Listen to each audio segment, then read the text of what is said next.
সোনার বাংলাদেশ সত্যি সোনাই হইতো যদি গুম খুন হত্যা চাঁদাবাজি দুর্নীতি বন্ধ হইতো।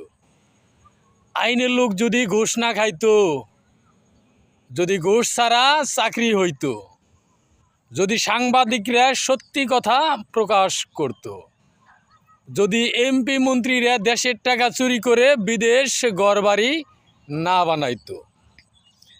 বাংলাদেশে 18 কোটি মানুষ, 36 কোটি হাত, প্রত্যেকটা হাতি দেশ বিদেশে কোনো না কোনো কাজ করে, তারপরেও বাংলাদেশে অভাব। কৃষি পণ্য, কৃষি ফসল সোনার চাইতেও বেশি খাঁটি। সম্পদ আমার দেশে প্রচুর, অথচ অভাব।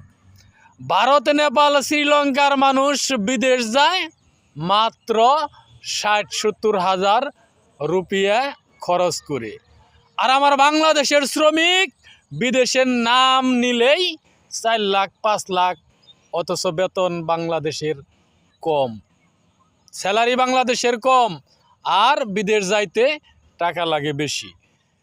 2 কোটির উপরে প্রবাসীরা বিদেশ জীবনযাপন করছে। আরও 5 কোটি মানুষ বিদেশ যাইতো। গরিব শ্রেণীর মানুষ, দরিদ্র শ্রেণীর মানুষ যদি 1 লক্ষ টাকায় বাংলাদেশের শ্রমিক বিদেশ যাইতে পারত, তাহলে বাংলাদেশটা আরও সোনার চাইতে, হীরা ডায়মন্ডের চাইতেও সত্যি বেশি খাঁটি হইতো। রাজার দোষে রাজ্য নষ্ট, প্রজায় কষ্ট পায়, চুরচুট্টার দোষে বাংলাদেশ নষ্ট, শান্তি চলে যায়। ধন্যবাদ সবাইকে।